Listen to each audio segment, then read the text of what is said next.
नमस्कार. या पत्रकार परिषदेमध्ये आपल्या सगळ्यांचं मनापासून स्वागत. जनाब संजय राऊत यांनी परत एकदा मुक्ताफळं उधळायला सुरुवात केली.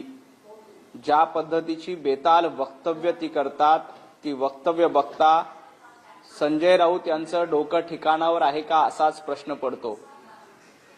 संजय राऊत यांनी आता खासदारकी सोडून दिली पाहिजे. संजय राऊत यांनी राजकारण सोडून दिलं पाहिजे आणि संजय राऊत यांनी नेटफ्लिक्स सिरीजसाठी डायरेक्टर म्हणून किंवा स्क्रिप्ट रायटर म्हणून काम केलं पाहिजे. कारण प्रत्येक गोष्टीचा भारतीय जनता पार्टीशी बादरायण संबंध लावण्याचा प्रयत्न संजय राऊत यांच्या मार्फत सुरू आहे. त्यामुळे संजय राऊत यांनी उद्यापासनं खासदारकी सोडून, राजकारण सोडून नेटफ्लिक्समध्ये डायरेक्शन करण्याचं काम करावं. नेटफ्लिक्सच्या सिरीजमध्ये स्क्रिप्ट लिहिण्याचं काम संजय राऊतांनी करावं. ते काम त्यांना उत्तम जमेल. जनतेतून एकदाही निवडून न येता खासदारकी भुसवायची आणि अशा पद्धतीचे खोटे आरोप करायचे हे जनाब संजय राऊत यांची सवय झालेली आहे. अजित पवारांच्या अपघाती मृत्यूवर सातत्यानं राजकारण केलं जाते किंवा त्यावर आरोप प्रत्यारोप केले जात आहेत. आज संजय राऊतांनी नवीन एक आरोप केलाय की अजित पवारांना जुन्या खरं तर स्वगृही परतण्यास अजित पवार इच्छुक होते, परंतु कुठेतरी या अपघातामुळे ते होऊ शकलं नाही आणि अजित पवारांकडे अजित पवार स्वगृही प्रयत्नासाठी इच्छुक होते असं संजय राऊत दावा करतायत. संजय राऊत तुमच्याकडे काही पुरावा आहे का? तुमच्याकडे त्याबद्दलची काही माहिती आहे का? सातत्यानं खोटं बोलायचं. अजित दादा स्वगृही परतण्यात इच्छुक नव्हते. उलट इतर काही लोकांना एनडीएच्या घटक पक्षामध्ये समावेश करण्यासाठी अजितदादांची इच्छा होती का हे बघितलं पाहिजे. सातत्यानं खोटं बोलायचं, सातत्यानं खोटा नरेटिव्ह पसरायचा. मुळामध्ये संजय राऊत यांना मला एकच विचारायचं आहे की आपलं आणि अजितदादांचं नेमकं बोलणं कधी झालं होतं? आपल्याकडे त्याबद्दलचा एक तरी पुरावा आहे का? तो पुरावा नाही. तुमच्याकडे कसलीही माहिती नाही. उठायचं, पत्रकार परिषद घ्यायची, खोटी माहिती द्यायची. याच्या पलीकडे याच्या पलीकडे संजय राऊत यांना काहीही काम नाही. मुळामध्ये संजय राऊत अजितदादांशी नेमकं कधी बोलले होते? संजय राऊत यांनी आणि अजित पवार यांचं संभाषण नेमकं कधी झालं होतं? संजय राऊत तुम्हाला फाट्यावर मानून अजितदादा भारतीय जनता पार्टी एनडीए सोबत आले होते. तुमचा आणि अजित पवारांचा काही संबंध होता का? तुम्ही कसल्या भाषेमध्ये अजित पवारांवर टीका केली होती याचं जरा भान ठेवा आणि मग ही स्क्रिप्ट रचा. ऑपरेशन लोटसचा हा भाग आहे असा गंभीर आरोप ते करतायत. ऑपरेशन लोटस फेल होताना पाहायला मिळत होतं जर ते शरद पवारांबरोबर पुन्हा गेले असते आणि म्हणून हा ऑपरेशन लोटसचा भाग आहे असा अपघात पण उद्या भूकंप झाला तरी संजय राऊत म्हणतील की हे ऑपरेशन लोटसचा भाग आहे. उद्या सुनामी आली तरी संजय राऊत म्हणतील की हा ऑपरेशन लोटसचा भाग आहे. उद्या पूर आला तरी संजय राऊत म्हणतील की ऑपरेशन लोटसचा भाग आहे. संजय राऊत यांनी ऑपरेशन लोटसचं नाव घेण्याच्या ऐवजी त्यांच्याकडे काही पुरावे असतील तर ते पुरावे सादर केले पाहिजे. मुळामध्ये भारतीय जनता पार्टी असेल किंवा देवेंद्रजी फडणवीस असतील यांनी देखील या संपूर्ण प्रकरणाची चौकशीची मागणी केली. महाराष्ट्रामध्ये सीआयडी चौकशी सुरू आहे. त्यानंतर केंद्रीय मंत्रालयाकडनं देखील चौकशी सुरू आहे. संजय राऊत म्हणतात न्यायालयीन चौकशी करा. कुठलीही चौकशी करा, काही हरकत नाही. अजितदादांचा अपघात हा अतिशय दुर्दैवी होता. महाराष्ट्राचं यातून मोठं नुकसान झालंय आणि या अपघाता प्रकरणामध्ये स्वतः माननीय शरदचंद्र पवार साहेबांनी देखील स्पष्टपणे सांगितलंय की हा अपघात आहे, घातपात नाही. आता संजय राऊत हे शरद पवार साहेबांपेक्षा मोठे आहेत का? किंवा संजय राऊतांची बुद्धी शरद पवार साहेबांपेक्षा मोठी आहे का? संजय राऊतांची समज शरद पवार साहेबांपेक्षा मोठी आहे का? ती असेल तर मी काल देखील सांगितलं होतं संजय राऊत यांचा भारतीय न्याय व्यवस्थेवर विश्वास नाही. ते जरी म्हणत असतील न्यायालयीन चौकशी करा अमुक तमुक, तरी उद्या कोर्टाने काय सांगितल्यानंतर ते म्हणतील की हे कोर्ट विकलं गेलेलं आहे. त्यामुळे संजय राऊत यांनी पाकिस्तानच्या कोर्टात जावं, कारण त्यांचा बाकी दुसऱ्या कुठल्या देशावर विश्वास नाही. संजय राऊत यांनी बांगलादेशच्या कोर्टात जावं आणि या सगळ्या प्रकरणामध्ये चौकशीची मागणी करावी. केंद्र सरकार चौकशी करते, राज्य सरकार चौकशी करते. या चौकशीतून दूध का दूध, पाणी का पाणी होईल. संजय राऊतांनी असे म्हटले की दादा पवारांकडे परत जर आले असते तर लोटसचा पराभव झाला असता. लोटस ऑपरेशनचा दादा आदरणीय शरद पवार साहेबांकडे जायचं होतं का नाही जायचं होतं हा सर्वस्वी त्यांचा अधिकार होता. मुळामध्ये अजितदादा हे एनडीएचे घटक पक्ष होते. ते महाविकास आघाडीमध्ये पुन्हा जाणार नव्हते. संजय राऊतांना मला पुन्हा एकदा सवाल विचारायचा आहे, तुमचं आणि अजितदादांचं बोलणं नेमकं कधी झालं होतं? तुम्ही यापूर्वी अजितदादांशी फोनवरनं तरी कधी बोलला होतात का? गेल्या 3.5 वर्षात अजितदादांचा उल्लेख करत असताना सातत्यानं अपमान करण्याचं काम कोणी केलं होतं? संजय राऊतांनी केलं होतं. मग आज एवढा अजितदादांबद्दलचं प्रेम पुळका संजय राऊतांना नेमका काय होतो? ज्या पद्धतीनं अजितदादांचा अपघात झाला त्यानंतर असंवेदनशील राजकारण करण्याचं काम, मृताच्या टाळूवरचं लोणी खाण्याचं काम संजय राऊत सुरुवातीपासून करतात. हा अपघात झाल्यानंतर अशाच पद्धतीचं राजकारण करण्याचं काम संजय राऊतांच्या माध्यमातून होतंय. म्हणून माझी संजय राऊतांना एकच विनंती आहे की तुम्ही राजकारण सोडून द्या. तुम्ही नेटफ्लिक्सला स्क्रिप्ट रायटर किंवा डायरेक्टर म्हणून काम करा. एक हॉरर सिरीज, एक थरारक सिरीज करण्यासाठी जे काही मटेरियल लागतं ते तुमच्या पत्रकार परिषदेमध्ये आहे. त्याबद्दल तुम्ही नेटफ्लिक्सची एक टायअप करून, म्हणजे उबाटा गट तुम्ही खड्ड्यात घालवला, आता किमान नेटफ्लिक्सला जॉईन झालात, अशा वेब सिरीज काढायला लागला तर थोडं तुमचं दुकान चालेल. त्यामुळं तुम्ही एखादी नेटफ्लिक्स किंवा वेब सिरीज बरोबर एक कॉन्ट्रॅक्ट करा आणि अशा पद्धतीच्या अपघातानंतर कशा कशा थेरी रचवता येतात, 5-5, 10-10 थेरी कशा रचवता येतात याची सगळी स्क्रिप्ट लिहून काढा आणि त्याबद्दलचे करार आपण वेब सिरीज बरोबर करा. मुळामध्ये अजितदादांच्या अपघातामुळे महाराष्ट्राचं नुकसान झालंय, भारतीय जनता पार्टीचं नुकसान झालंय. स्वतः मुख्यमंत्री देवेंद्रजी फडणवीस साहेबांनी याबद्दल चौकशीची मागणी केली. केंद्र सरकार चौकशी करते, राज्य सरकार देखील चौकशी करते. या चौकशीत दूध का दूध पाणी का पाणी निश्चित होईल. पण राऊत असं म्हणतात की जनतेला अधिकार आहे, दादांचा अपघात जो घडला आहे ते जाणून घेण्याचा जनतेला अधिकार आहे. जनतेला पूर्ण अधिकार आहे. जनतेला अधिकार असल्यामुळेच देवेंद्रजींनी चौकशी मागणी केली आणि जनतेबद्दल संजय राऊतांनी बोलू नये, कारण संजय राऊत कधी जनतेमधनं निवडून गेलेले नाहीत. संजय राऊत कधी जनतेचं प्रतिनिधित्व केलेले नेते नाहीत. मुळामध्ये जेव्हा शरद पवार साहेब सांगतात की हा अपघात आहे, याच्यामध्ये घातपात नाही. यानंतर देवेंद्रजी फडणवीस साहेबांनी स्वतः चौकशीची मागणी केली. केंद्र सरकार चौकशी करते, सीआयडी मार्फत राज्य सरकार चौकशी करते. असं असताना जाणीवपूर्वक एक स्क्रिप्ट रचायची आणि बदनामी करायची, एवढाच संजय राऊतांना धंदा आहे. संजय राऊतांनी अजून एक आरोप केलाय की भारतीय जनता पार्टीच्या भ्रष्टाचाराचे कागदपत्र अजितदादांकडे होते, त्यामुळं घातपात झालाय का असा संशय संजय राऊत करतायत.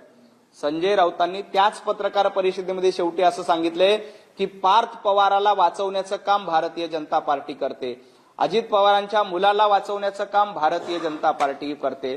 म्हणजे पत्रकार परिषदेच्या सुरुवातीला संजय राऊत दावा करतात की भाजपच्या भ्रष्टाचाराची फाईल अजितदादांकडे होती आणि पत्रकार परिषदेच्या शेवटी संजय राऊत दावा करतात की पार्थ पवाराला भारतीय जनता पार्टी वाचवते. एकाच पत्रकार परिषदेमध्ये सुरुवातीला वेगळी भूमिका मांडायची, सुरुवातीला सांगायचे की भारतीय जनता पार्टी भ्रष्टाचारी आहे आणि पत्रकार परिषदेच्या शेवटी सांगायचंय की पार्थ पवारांना वाचवण्याचं काम भारतीय जनता पार्टी करते. अहो संजय राऊत एकाच पत्रकार परिषद किमान एक भूमिका मांडा ना. सुरुवातीला सांगतायत अजितदादांकडे फाईल होती, नंतर सांगतायत भाजप पार्थ पवारांना वाचवतोय. नेमकी तुमची स्क्रिप्ट तरी नीट लिहा. पत्रकार परिषदेला आल्यानंतर आपण आपल्याच वक्तव्याचं मुद्दा खोडून काढतोय याचं भान तरी संजय राऊतांना आहे का? सुरुवातीला सांगितलं की भारतीय जनता पार्टीच्या भ्रष्टाचाराची फाईल अजितदादांकडे होती आणि शेवटी सांगतायत पार्थ पवाराला वाचवण्याचं काम भारतीय जनता पार्टी आणि देवेंद्रजी फडणवीस करतायत. अहो जिभेला काही हाड आहे का नाही? एकाच पत्रकार परिषदेमध्ये तुम्ही दोन वेगवेगळे मुद्दे मांडताय. थोडं भान ठेवा. आधी स्क्रिप्ट लिहा की आपल्याला नेमकं काय बोलायचंय. आपण आपलंच वक्तव्य कॉन्ट्राडिक्ट करणार नाहीत का? आपण आपलंच वक्तव्य खोडून काढत नाहीत का? याचं भान संजय राऊतांनी ठेवलं पाहिजे. संजय राऊत यांनी दुसरीकडे चीनमधून देखील इशारा साधलाय राहुल गांधींचे. त्यांचं म्हणणं आहे की राहुल गांधीला बोलू दिले जात नाही संसदेमध्ये, म्हणूनच मोदी शहा असतील यांनी पळ काढलेला असेल. राहुल गांधींची चाटुगिरी करण्याचं काम, राहुल गांधी यांचे बूट चाटण्याचं काम संजय राऊत यांच्याकडनं सातत्यानं केले जाते. संजय राऊत यांची खासदारकीची टर्म संपणार आहे आणि संजय राऊत यांना पुन्हा एकदा उभाटा गटाकडनं खासदारकी मिळणार नाही, कारण उभाटा गटाकडे आता तेवढा कोटा नाहीये. आता उभाटा गटाकडनं खासदारकी मिळणार नाही म्हणून संजय राऊत आपल्याला काँग्रेसकडनं खासदारकी मिळावी यासाठी राहुल गांधींचं लांगुल चालन करत आहेत. याच्या पलीकडे त्याला बघता येणार नाही. राहुल गांधीची हुजरेगिरी केली, राहुल गांधींची गुलामी केली, राहुल गांधींचे बूट चाटले तर आपल्याला राज्यसभेची पुन्हा एकदा खासदारकी मिळेल अशी अपेक्षा संजय राऊत यांना आहे. आणि त्या अपेक्षेपोटी राहुल गांधींचं गुणगान करण्याचं काम संजय राऊतांकडनं केलं जाते. मुळामध्ये काँग्रेसचे प्रवक्ते देखील राहुल गांधींची हुजरेगिरी करत नाहीत, त्यापेक्षा जास्त हुजरेगिरी संजय राऊत तुम्ही करतायत. थोडीशी लाज बाळगा. ज्या राहुल गांधींनी स्वातंत्र्यवीर सावरकरांचा अपमान केला, ज्या राहुल गांधींनी स्वातंत्र्यवीर सावरकरांबद्दल नको नको ते शब्द वापरले त्या राहुल गांधींची चाटुगिरी फक्त आणि फक्त खासदारकी मिळण्यासाठी करतायत. थोडीशी लाज बाळगा. वंदनीय बाळासाहेब ठाकरे स्वर्गातून बघतात आणि तुम्हाला ते असते तर तुमच्या पेकाटात लाथ मारल्याशिवाय थांबले नसते. पूर्व सीडीएस असलेल्या मनोज नरवणेंच्या सुरक्षेमध्ये वाढ करावी अशी मागणी केली आहे. खरं तर राहुल गांधींनी काल त्यांच्याच तो प्रकाशित असलेल्या पुस्तकातल्या काही विधानांच्या संदर्भात लोकसभेमध्ये मुद्दा उपस्थित केला होता. राहुल गांधी सातत्यानं खोटे बोलतात. काल संसदेमध्ये देखील खोटी मांडणी, खोटं नरेटिव्ह मांडण्याचा प्रयत्न केला. भारत हा अतिशय सक्षम देश आहे. पंतप्रधान नरेंद्र मोदीजींच्या नेतृत्वात जगभरामध्ये भारताचा डंका वाजतोय आणि हे राहुल गांधींना सहन होत नाही. म्हणून सातत्यानं परदेशात जायचं आणि आपल्या भारताची बदनामी करायची हे राहुल गांधींचं धोरण आहे.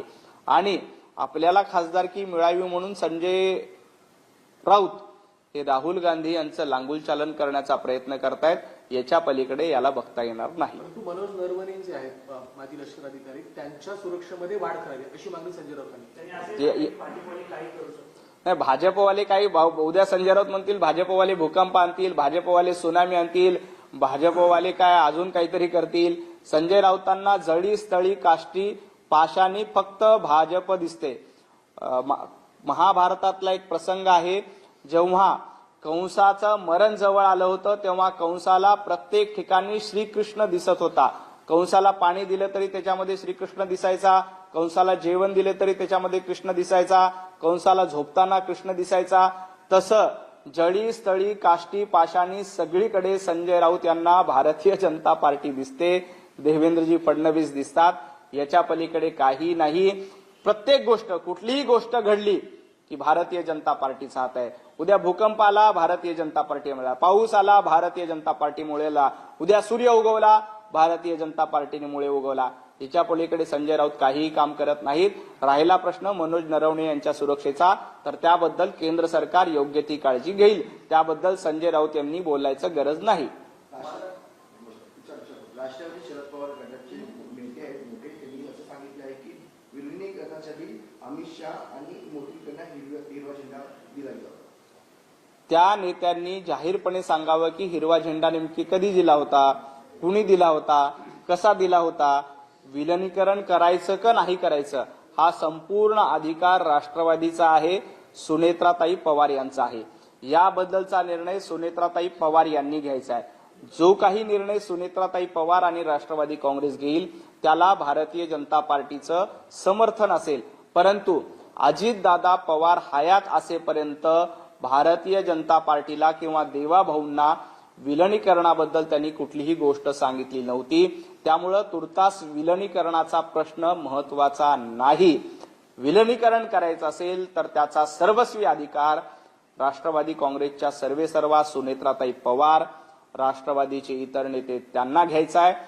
ते जे काही निर्णय घेतील त्याला भाजपचं समर्थन असेल. दिवंगत उपमुख्यमंत्री अजित पवारांच्या स्मृती जपण्यासाठी मुख्यमंत्री लाडकी बहीण योजनेला आता अजित पवारांचं नाव द्यावं, तशा प्रकारची मागणी देखील मी मुख्यमंत्र्यांकडे करणार असल्याचं राष्ट्रवादीचे आमदार अमोल मिटकरी यांनी म्हटलंय. याबद्दलचा पूर्ण अधिकार मुख्यमंत्री देवेंद्रजी फडणवीस साहेबांना असतो, राज्य मंत्रिमंडळाला असतो. याबद्दलचा योग्य तो निर्णय देवाभाऊ आणि राज्य मंत्रिमंडळ घेतील. मीरा भाईंदरमध्ये मराठी लेखन समितीने भाजप विरोधात मोर्चा काढलेला आहे. या ठिकाणी अमराठी महापौर निवडल्याबद्दल त्यांनी नाराजी व्यक्त करत आता आंदोलन सुरू केलेलं आहे. मराठी महापौर मीरा भाईंदरमध्ये बसवावा अशी मागणी मराठी लेखन समिती करते. खरं तर मराठी अमराठीचा मुद्दा फक्त राजकारणासाठी करण्याचा प्रयत्न होतो. जो कोणी चांगल्या पद्धतीचा कारभार करू शकेल असा व्यक्ती तिथं बसवला पाहिजे. त्यात मराठी अमराठी करणं हे अयोग्य आहे. वर्षानुवर्ष ज्या ठिकाणी लोक राहतात तिथलं नेतृत्व करण्याची संधी त्या लोकांनी तिथल्या स्थानिक नेतृत्वाला निवडून दिली आहे. याबद्दलचा योग्य निर्णय जो काही व्हायचा होईल, परंतु राजकारण करत असताना मराठी अमराठी हे करणं योग्य नाही. विजय वडेट्टीवार म्हणतात, चंद्रपुरात विभागीय आयुक्त हे दबावात आहेत. आयुक्त सत्ताधाऱ्यांच्या ताटाखालचं मांजर झालं. वडेट्टीवारांना एवढंच सांगायचं, विभागीय आयुक्ताचं सोडा, तुमचे नगरसेवक तरी तुमच्यासोबत आहेत का हे एकदा जाऊन सांगा. तुमचे नगरसेवक तुमच्यासोबत राहिलेले नाहीत. 4 गट काँग्रेसमध्ये चंद्रपुरामध्ये पडलेले आहेत. प्रतिभाताई धानोरकरांवर दबाव कोण आणतंय? सातत्यानं विजय वडेट्टीवार यांच्याकडनं प्रतिभाताई धानोरकर यांच्या गटावर दबाव आणला जातोय. त्यांच्या घरावर नोटिसा लावल्या जात आहेत. अशा पद्धतीचं कृत्य विजय वडेट्टीवार तुमच्याकडनं केलं जात आहे. आणि तुम्ही काय आयुक्तांच्या दबावाचा विषय काढताय? उलट तुमच्या दबावामुळं काँग्रेसमध्ये 4 ठिकऱ्या पडलेल्या आहेत. त्या आधी सांभाळा आणि मग इतरांवर बोला. चंद्रपूरच्याच महापौर पदाचा वाद आता थेट दिल्लीपर्यंत पोहोचलाय. धानोरकर विरुद्ध वडेट्टीवार या वादात आता थेट पक्षाचे राष्ट्रीय महासचिव के.सी. वेणुगोपाल यांच्या उपस्थितीमध्ये आज दिल्लीमध्ये बैठक आयोजित करण्यात आली आणि दिल्लीतून चंद्रपूरच्या महापौर पदाचा निर्णय होणार आहे. मला वाटतं हा प्रश्न राहुल गांधीपर्यंत नेला पाहिजे, कारण हा प्रश्न खूप मोठा आहे. चंद्रपुरामध्ये 4 गट झाले. 4 गटाचं समाधान करायचं असेल तर राहुल गांधींच्या नेतृत्वात एक विजय वडेट्टीवार, प्रतिभाताई धानोरकर या सगळ्यांची बैठक व्हावी आणि राहुल गांधी यांनी याबद्दलचा निर्णय द्यावा. राहुल गांधीमध्ये निर्णय क्षमता नाही हे लोकांना या निमित्ताने कळून जाईल. दुसरीकडे हेच वडेट्टीवार अशा प्रकारचा आरोप करतात की दिल्ली राष्ट्रवादीचं विलीनीकरण होऊ नये म्हणून अजितदादांच्या विमान आधाराचा कट रचला गेला आहे असाही दावा करतात. नाही, विजय वडेट्टीवारांनी राष्ट्रवादीच्या विलिनीकरणाचा प्रश्न बघण्यापेक्षा चंद्रपुरातले 4 गट एकत्र येऊन काँग्रेस एक गठ्ठा राहील याबद्दल जास्त काळजी घ्यावी. ते जर का चंद्रपुरातले 4 गट एकत्र आले आणि तुमची सत्ता स्थापन करता आली तर ते महत्वाचं आहे. तुम्ही राष्ट्रवादीच्या विलिनीकरणाबद्दल बोलूच नका, तो तुम्हाला अधिकार नाही. राष्ट्रवादीच्या विलिनीकरणाचा प्रश्न हा सुनेत्राताई पवार सक्षम आहेत, खंबीर आहेत, त्या निश्चितपणे सोडवतील. त्यांना तो पूर्ण अधिकार आहे. त्या या पक्षाच्या त्या नेत्या आहेत, सर्व आहेत. ते जे काही निर्णय घेतील त्याबद्दल भारतीय जनता पार्टी एनडीए त्यांचं समर्थन करेल.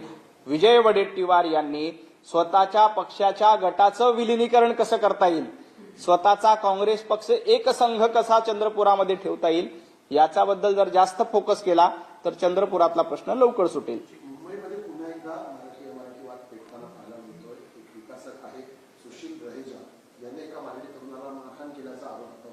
नाही, कुठल्याही मराठी किंवा अमराठी तरुणाला मारहाण करणं अतिशय चुकीचं आहे.